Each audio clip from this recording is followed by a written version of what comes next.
Desafortunadamente, hoy a las 8 de la mañana acaba de ocurrir un deceso de una niña. Se diagnosticó que fue por la presencia del virus hantavirus. Este virus pertenece a la familia del Bunyaviride y pues de aquí la importancia clínica de cómo es, cómo se propaga, cómo se reproduce. Para esto tenemos a la doctora Andrea, donde nos va a explicar un poco más acerca de este mecanismo de replicación.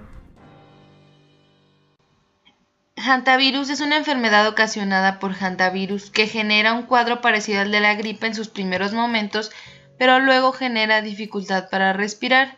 Este virus puede ser contagiado por roedores, sobre todo por el contacto con sus heces, contacto con sus orinas e incluso el contacto que puede tener uno con la saliva de estos. Sobre este virus proviene de la familia Bunyaviride, que es una familia que posee más de 300 tipos de virus. Como podemos ver en su estructura, este es un virus envuelto, virus esférico, con un diámetro de entre 80 y 120 nanómetros. En su superficie tiene proyecciones que son glicoproteínas N y glicoproteína C. ¿Para qué nos van a servir estas glicoproteínas? Pues bueno, sirven para proteger la superficie del virus, además en el momento de unión con el virus en la célula. Como podemos ver aquí, el genoma está segmentado. Vamos a encontrar segmento S, un segmento M y un segmento L. Este genoma es de ARN monocatenario cuya polaridad va a ser negativa y, como ya les comenté, está fragmentado en tres partes. El segmento L va a codificar el segmento S, va a codificar a la proteína N o proteína de nucleocápside, o también puede codificar para proteínas no estructurales. El segmento M codifica para las glicoproteínas que ya les comenté anteriormente, y el segmento L va a codificar para la polimerasa dependiente de ARN. Esta va a ser muy importante ya que es necesaria para la replicación viral y la síntesis de ARN mensajero. Entonces, ¿cómo es que se da este ciclo de replicación?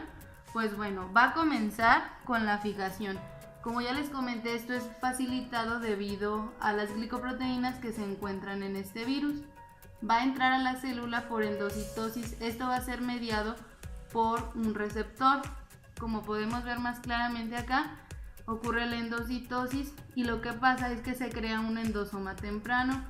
Va a ocurrir una acidificación de las vesículas, lo que va a conllevar a que se dé una fusión entre la membrana del virus con la membrana del endosoma. Esto va a permitir que se liberen los segmentos de ribonucleocápside en el citoplasma. Entonces regresamos. Esto lo conoceríamos como el desnudamiento del virus. El siguiente paso es la transcripción. Esta va a ocurrir como típicamente pasa, comenzando por la RNA polimerasa dependiente de RNA. Esta se va a unir a un promotor y va a comenzar la transcripción. La peculiaridad de estos transcritos es que van a ser protegidos por capping, empleando un mecanismo que se llama cap snatching. ¿Cómo es que funciona este mecanismo? Pues bueno, este mecanismo es un proceso para la iniciación de la transcripción. Es vital para la creación de ARN mensajero estable y maduro que puede ser traducido más adelante durante la síntesis de proteínas. Entonces esto comienza con... Ahora vamos al paso de la replicación del genoma. En este paso, los tres segmentos del genoma viral de sentido negativo se van a convertir en antigenoma, que es con sentido positivo. Esta replicación va a comenzar cuando exista suficiente nucleoproteína para encapsidar los antigenomas y genomas que se acaban de sintetizar en esta parte. Entonces, ¿cómo es que ocurre esta replicación? Pues bueno, tenemos de nuevo un complejo de RNA dependiente de polimerasas. Este se va a unir a la secuencia líder del genoma, que va a tener una cadena en sentido negativo. Entonces va a comenzar la transcripción. Posteriormente, el antigenoma se va a replicar siguiendo el mismo proceso. Nuevamente el complejo va a empezar con la secuencia tráiler en este caso, y va a empezar la replicación, y así vamos a tener formadas nuestras cadenas. Bueno, ya al tener este paso vamos a pasar al transporte del complejo de Golgi, ensamblado y maduración de todas las glicoproteínas que acabamos de generar. Posteriormente, estas vesículas van a migrar a la membrana, y luego va a ocurrir una fusión de la membrana de la vesícula con la membrana plasmática, lo que va a hacer que el virus logre salir de la célula, llegando al último paso, que es la liberación viral, lo que permite después que el virus siga infectando en el cuerpo.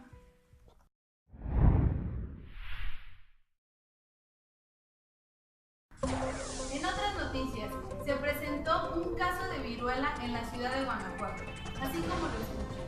La víctima es un niño de tan solo 8 años, cuyo padre tuvo que partir a la guerra en Irak, y al volver el niño empezó con sintomatología de esta enfermedad. ¿Será que acaso estamos presenciando un ataque viral? Hablemos con los expertos. Les tengo que hablar un poco acerca de este virus. Este virus pertenece a la familia de los Poxviridae. Un dato importante que se tiene de estos virus es que se creía la OMS que la OMS decía que estaba erradicada, por lo que ahorita es un problema que está sonando mucho. Para conocer un poco más acerca de este microorganismo que puede ser utilizado en bioterrorismo, les explicaré acerca de su mecanismo de replicación y de entrada. Acerca de sus generalidades de toda la familia de los Poxviridae, podemos ver que se encuentran dos tipos de viriones. Hay un virión que es el maduro y hay otro virión que es el envuelto. El virión maduro se observa más en las infecciones agudas, en donde va a causar un daño muy rápido, ya que va a causar lisis en las células. Un virión envuelto se ve cuando estos tipos de virus se transmiten ya sea a diferentes partes del organismo, que sean muy largas las distancias, o entre persona a persona, a través de las células epiteliales de cada individuo. Bueno, un poco de su genoma. Todos los Poxviridae se conoce que tienen el DNA más largo que cualquier otro virus. Es un DNA bicatenario lineal de aproximadamente 130 a 375 kilopares de bases. Todos tienen una secuencia muy conservada, que están en los dos extremos, tanto 5' y 3', que son secuencias repetidas terminales invertidas. Estas secuencias van a ser muy importantes en la replicación y la recombinación de los virus. En estos sitios, en las ITRs o secuencias repetidas terminales invertidas, van a terminar en una asa. Y bueno, el genoma codifica alrededor de 133 a 328 pares de bases. Algunas proteínas codificadas por el genoma, no podemos decir todas, aunque estas son las más importantes y de expresión temprana, intermedia o tardía. Aquí se puede observar el marco de lectura abierto, que está entre paréntesis, y la conservación, donde A presentan todos los Poxviridae, C solo los Cordopoxviridae, que es una subfamilia que solo infecta invertebrados, y S son algunos Poxvirus. Bueno, el mecanismo de entrada al huésped. Como les había dicho, este virus infecta a las células epiteliales. Como recordaremos, las células epiteliales se encuentran en todas las partes del organismo, tanto exterior como interior, por lo que esto es un gran problema cuando hay una infección, ya que pueden aparecer pústulas tanto por fuera o por dentro. Bueno, aquí está el virión maduro y aquí está el virión envuelto. Estos van a entrar mediante una fusión de macropinocitosis. Cuando entran a la célula epitelial va a haber un desnudamiento. Estos dos círculos que se alcanzan a ver son los cuerpos laterales. Científicamente aún no se ha podido comprobar para qué sirven estos cuerpos laterales, aunque se ha visto que si se los quita el virus pierde su infectividad. Una vez que se desnuda y queda su genoma libre, van a empezar a expresarse proteínas tempranas, lo que van a desencadenar factores de crecimiento y moléculas inmunes del propio huésped.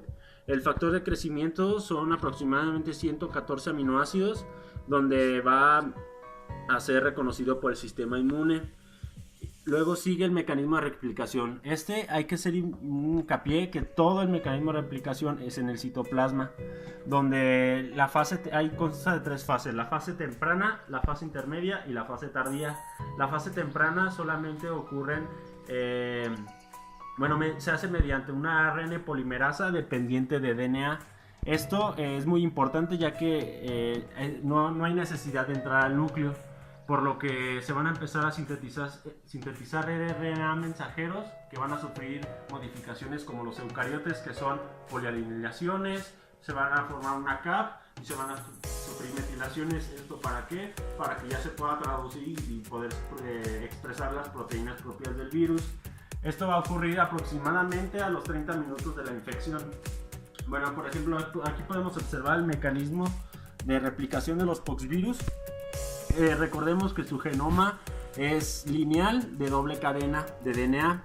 Bueno, el primer paso para iniciar la replicación se tiene que hacer un corte. Aquí se hace el corte y se observa un hidroxilo 3' libre, donde va a ser reconocido por la DNA polimerasa propia del virus y va a empezar a hacer una extensión o un alargamiento de esta nueva cadena. Luego aquí ocurre un proceso de isomerización. Esto ocurre para que la célula no reconozca DNA de cadena sencilla y no pueda ser degradado, ya que reconocido que es de cadena sencilla se van a activar moléculas para degradarlo, por lo que se pliega sobre sí misma y va a proteger el DNA. Después se van a formar unos concatámeros. Estos concatámeros van a ser muy largos, donde se va a ver un eje de simetrías, como podemos observar en la línea, donde cada concatámero, por ejemplo, esta línea que se observa más tenue es la producida por la DNA polimerasa. Este es otro tipo de representación, donde nos quedamos aquí. Aquí es donde les decía que se empieza a plegar para que no sea degradado y proteger su DNA. Y una cosa importante que se forma son dímeros cola-cola. ¿Eso qué significa? Por ejemplo, si aquí vemos que el asa que les mencionaba al principio en las secuencias terminales van a tener la misma secuencia, tanto 5' como 3'. Aquí podemos observar F, F, S y S. Estos concatámeros se van a resolver mediante una resolvasa de Holiday, que también es producida por el mismo virus. Esta resolución de concatámeros se parece mucho a cómo actúa la célula eucariótica, donde se va a formar este complejo de Holiday y se van a hacer cortes. Estos cortes van a permitir una recombinación de ambos lados de la cadena y al final van a permitir que el virus tenga parte del genoma recombinado. Bueno, eso fue la fase temprana. La fase intermedia ocurre aproximadamente a los 100 minutos después de haber sido infectado. La fase tardía a las 48 horas y aquí se empiezan a producir las proteínas estructurales. Después de que se hacen las proteínas estructurales, se empiezan a ensamblar. Esto, como acaban de ver en las imágenes anteriores, se empiezan a ensamblar mediante fábricas virales. Estas fábricas virales se comprobaron mediante tinciones específicas, donde hacían tinciones al DNA, hacían tinciones a la proteína que protege a la unión del DNA, que pueden ser factores de transcripción, y después hicieron una unión de estas dos tinciones para comprobar estas proteínas. Bueno, siguiendo, acabamos de ver los factores virales, las fábricas virales, donde se va a empezar a empaquetar todo el DNA. Aquí se observan cuando queda el virón maduro, ya tiene su core y tiene los dos cuerpos laterales que les mencionaba hace rato. Aquí tiene dos alternativas. Puede seguir a un transporte mediante microtúbulos de la misma célula, mediante proteínas de transporte, y puede ser decorada en el aparato de Golgi. Aquí en el aparato de Golgi va a sufrir modificaciones en su membrana externa, lo que le va a permitir que tenga una apariencia muy similar a la célula eucariótica del huésped. Después, este virión puede ser expulsado. Puede ser expulsado mediante exocitosis, mediante una cola de actina. Esta cola de actina pues también son microtúbulos de la célula y va a poder salir el virión envuelto. Mientras que el virión maduro, después de que haya sufrido todas sus fábricas virales, se va a reproducir, se van a ensamblar muchos y va a haber una lisis celular provocando un daño.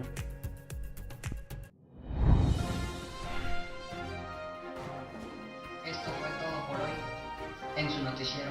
Gracias, hasta la próxima.